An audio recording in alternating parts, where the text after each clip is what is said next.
हरे कृष्णा, राधे राधे दोस्तों। आज की इस वीडियो में आप सुनेंगे आषाढ़ मास महात्म्य का अध्याय नंबर 21। श्री ब्रह्मा जी देवऋषि नारद जी से कहते हैं, चक्षु तीर्थ रूप और सौभाग्य देने वाला है।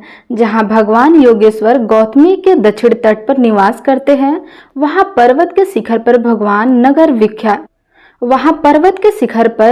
नगर विख्यात स्थान है। यहाँ छात्र धर्म परायण राजा भवन निवास करते थे। उसी नगर में वृद्ध कौशिक नाम से एक ब्राह्मण थे, जिनके वेदांतों में श्रेष्ठ गौतम नाम का पुत्र हुआ। गौतम की एक वैश्य के साथ मित्रता हो गई और वैश्य का नाम मणिकुंडल था।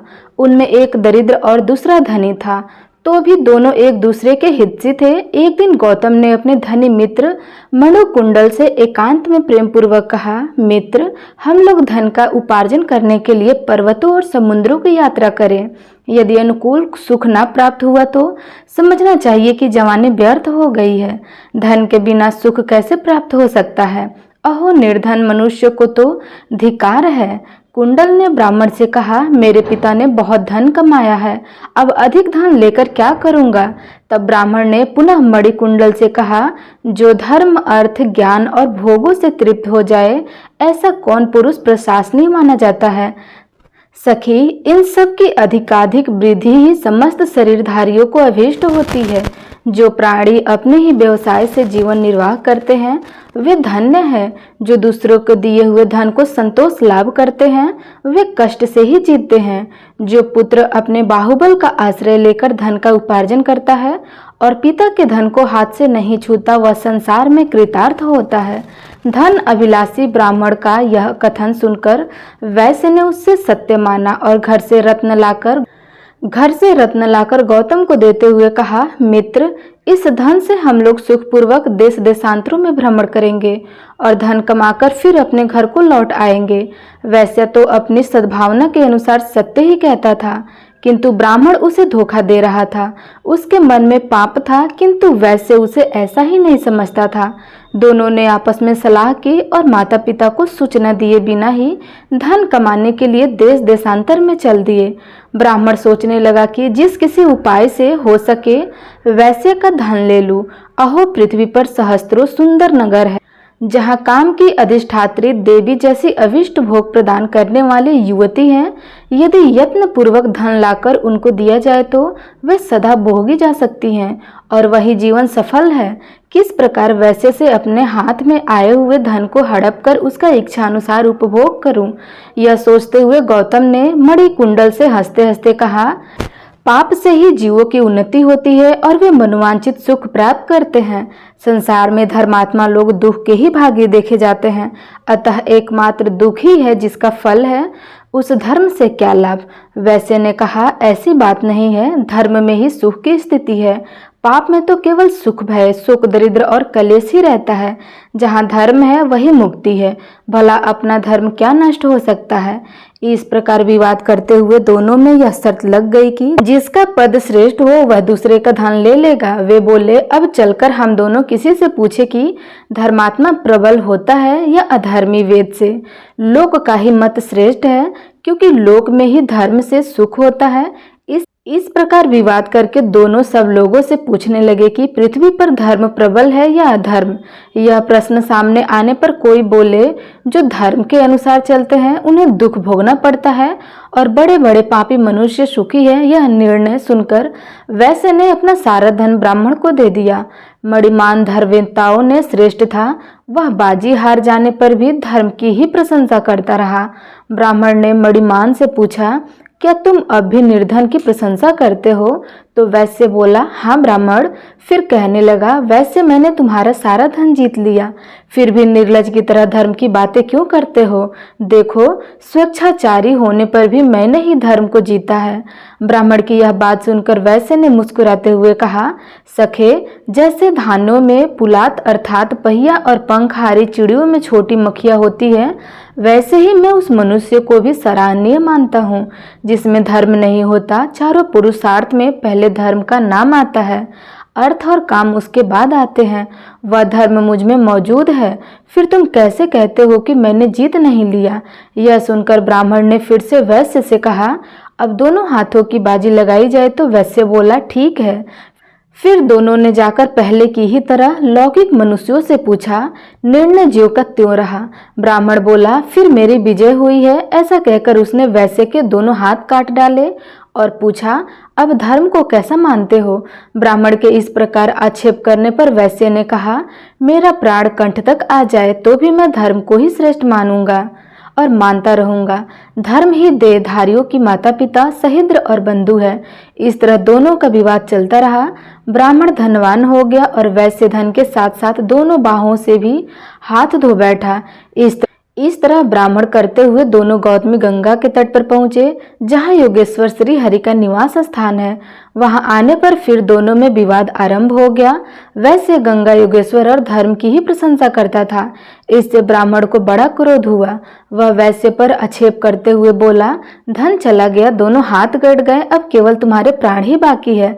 यदि फिर भी मेरे मत के विपरीत कोई बात मुंह से निकालोगे तो मैं तलवार से तुम्हारा सिर काट लूंगा। वैश्य हंस पड़ा। उसने फिर से गौतम को चुनौती देते हुए कहा, मैं तो धर्म को ही बड़ा मानता हूँ, तुम्हारी जैसी इच्छा हो हर लो।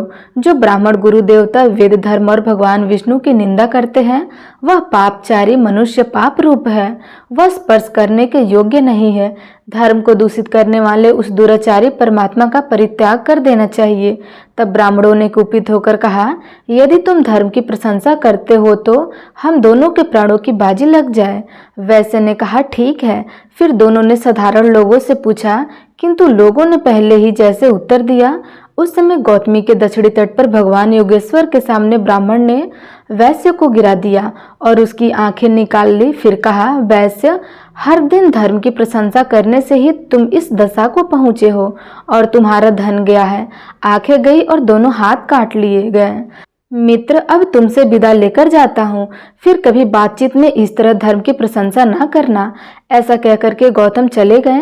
उनके जाने पर वैश्य प्रवण, मनोकुंडल, धन, बाहु और नेत्रों से रहित होने के कारण शोकग्रस्त हो गए। फिर भी वह निरंतर धर्म का ही स्मरण करते थे। अनेक प्रकार की चिंता करते हुए वह धरती पर निश्चित होकर पड़ा था। उसके हृदय में उत्साह नहीं रह गया था, वह शोक सागर में डूबा हुआ था। दिन बीता, रजनी का आगमन और चंद्रमंडल का उदय हो गया। उस दिन शुक्ल पक्ष की एकादशी तिथि थी। एकादशी को वहां लंका से विभीषण आया करते थे और उस दिन भी आए। उन्होंने पुत्र और राक्षसों सहित गौतमी गंगा में स्नान किया और योगेश्वर भगवान विष्णु की विधि पूर्वक पूजा की। विभीषण का पुत्र भी दूसरे विभीषण के ही समान धर्मात्मा था। उसे लोग वैष्णवी कहते थे। विभीषण ने वैश्य को देखा और उसके बातचीत की।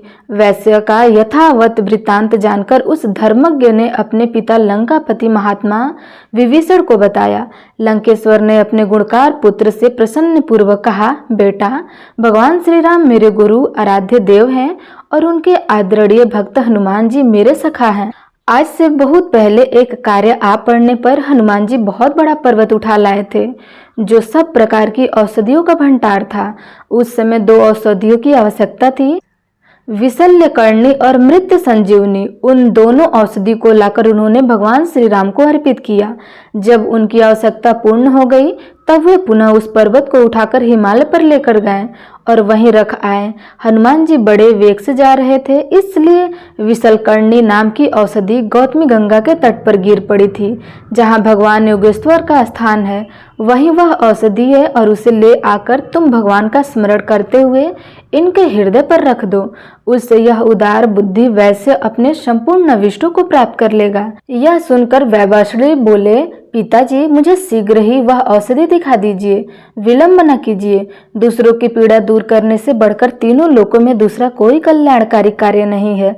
विभीषण ने बहुत अच्छा कहकर पुत्र को वह औषधि दे दी। उसने मंत्र इत्यादि को पढ़कर उस वृक्ष की एक शाखा को तोड़ ली और उसे ले जाकर के वैश्य के हृदय पर रख दिया। उसका स्पर्श होते ही वैश्य के नेत्र और हाथ ज्यों के त्यों हो गए। मणि मंत्र और औषधियों के प्रभाव को कोई नहीं जानता। वैश्य ने धर्म का चिंतन करते हुए गौतमी गंगा में स्नान किया और योगेश्वर भगवान विष्णु को नमस्कार करके पुनः वहां यात्रा की। उसने अपने साथ औषधि की टूटी हुई शाखा भी ले ली थी। देश देशांतरों में भ्रमण करता हुआ मणिकुंडल एक राजधानी में पहुंचा जो महापुर के नाम से विख्यात थी। वहां के महाबली राजा महाराज के नाम से प्रसिद्ध थे। राजा के कई पुत्र नहीं थे, एक पुत्री राजा के कोई पुत्र नहीं थे, एक पुत्री थी, उसकी भी आंखें नष्ट हो चुकी थी। वह कन्या ही राजा के लिए पुत्र थी। राजा ने यह निश्चय किया कि देवता, दानव, ब्राह्मण, क्षत्रिय, वैश्य, शूद्र, गुणवान या निर्गुण कोई भी क्यों न हो, मैं उसी को यह कन्या दूंगा जो इसकी आंखें अच्छी तरह कर देगा। मुझे अपने राज्य के साथ ही कन्या का दान करना है। महाराज ने यह घोषणा सबूर करवा दी थी, तो वैश्य ने वह घोषणा सुनकर वहां मैं निश्चय ही राजकुमारी की खोई हुई आंखें पुनः ला दूंगा। राज कर्मचारी शीघ्र ही वैश्य को लेकर गया और महाराज को उसने सब बातें बताई। वैश्य ने उस काष्ठ का स्पर्श करवाया और राजकुमारी के नेत्र ठीक हो गए। यह देखकर राजा को बड़ा विस्मय हुआ। उन्होंने पूछा, आप कौन हैं? तब वैश्य ने राजा से अपना सब हाल ठीक ठीक कह के सुनाया और फिर बोला, ब्राह्मणों के प्रसाद से तथा धर्म, तपस्या, ज्ञान, दान, यज्ञ, दिव्य औषधि के प्रभाव से मुझ में ऐसी शक्ति हुई है। वैश्य का यह कथन सुनकर महाराज को अत्यंत आश्चर्य हुआ। वे बोले, अहो, यह महानुभाव कोई देवता ही होंगे, अन्यथा देवेतर मनुष्य में ऐसी शक्ति कैसी देखी जाती है। अतः इन्हें राज्य के साथ ही अपनी कन्या अवश्य दूंगा। मन में ऐसा संकल्प करके राजा ने कन्या सहित राज्य वैश्य को दे दिया। मणिकुंडल राज्य को पाकर भी मित्र के बिना संतुष्ट नहीं हुआ। वह सोचने लगा, मित्र के बिना ना तो राज्य अच्छा लगता है और न ही सुख अच्छा लगता है। इस प्रकार वह सदा गौतम ब्राह्मण का ही चिंतन किया करता था। इस पृथ्वी पर उत्तम कुल में उत्पन्न हुए साधु पुरुषों का यही लक्षण है कि अहित करने वाले के प्रति भी उनके मन में सदा करुणा ही भरी रहती है। एक दिन महाराज मणिकुंडल वन में गए थे। वहां उन्होंने अपने पूर्व मित्र गौतम ब्राह्मण को देखा। पापी जोड़ियों ने उनका सब धन छीन लिया था। धर्मज्ञ मणिकुंडल ने अपने ब्राह्मण मित्र को साथ ले लिया, इसका विधि पूर्वक पूजन किया और धर्म का सब प्रभाव भी बताया। फिर समस्त पापों की निवृत्ति के लिए गौतम को गंगा में स्नान कराया। वैश्य के देश में जो सगृत बंधु बांधव थे उनको तथा गौतम ब्राह्मण के बंधु बांधव वृद्ध कौशिक आदि को उन्होंने बुलवाया और सबके साथ देव पूजन पूर्वज गौतमी के तट पर यज्ञ किया। इसके बाद शरीर का अंत होने पर वे स्वर्ग लोक में चले गए। वह स्थान मृत संजीवनी तीर्थ, चक्षु तीर्थ और योगेश्वर तीर्थ कहलाते हैं। वह स्मरण मात्र से पुण्य देने वाला, मन को प्रसन्न रखने वाला और समस्त दुर्भावनाओं का नाश करने वाला है। तो प्रेम से बोलिए श्री कृष्ण भगवान की जय। आज का अध्याय यहीं समाप्त हुआ। अन्य तीर्थों का वर्णन आप अगले अध्याय में सुनिएगा। वीडियो अच्छी लगी हो तो लाइक, कमेंट और चैनल सब्सक्राइब अवश्य कीजिएगा। धन्यवाद।